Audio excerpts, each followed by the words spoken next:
same exact individual that I told you about who squatted with the 45-pound barbell, she came to me with the idea of, can you train me for a knee replacement?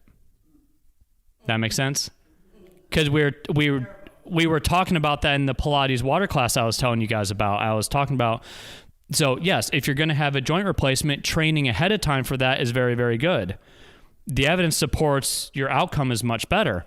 And so she came to me with that idea. And here we are, almost a decade later, never had a knee replacement.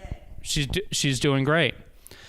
And so if an exercise-based approach helps solve a lot of problems. Now, here's the other thing that exercise-based approach does.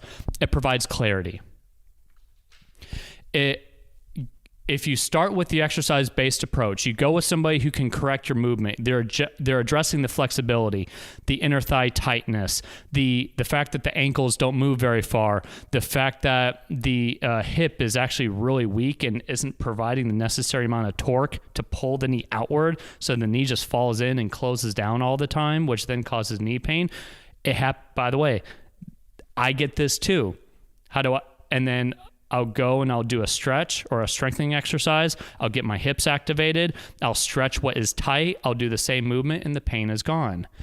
And so these are the things that we can do. Now, on the other end of it, I'm also both as a fitness professional and as a physical therapist, also a big promoter of joint replacements when it's time, when you're ready.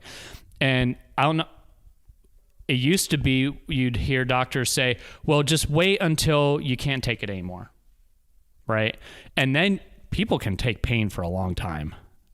And you'd have people go on for years and years and years. They gain 20 or 40 more pounds, and then they're going in hobbling. They can't stand it anymore. And on top of that, they've aged another 10 or 20 years. So now they're more medically complex because they're older, and now they're medically complex because not only because they're older, but they haven't been moving as much. And they might be doing general exercise, which is good, but you have to figure out the specific cause of that knee or hip pain. So on the other end of it, I'm also a big fan of joint replacements sooner rather than later, but it's a good idea to see if you can solve the problem first through an exercise-based approach. And then when that doesn't work, it's like, okay, let's go get the joint replacement. One of the few surgeries I do tend to get people to do. I do have a friend who I told her for probably about 10 or 15 years, just get your knees replaced, get your knees replaced, get your knees replaced. She wouldn't do it. She walked like this, she got her knees replaced, walking normal, So it is a combination of both. But yes, so the bone on bone.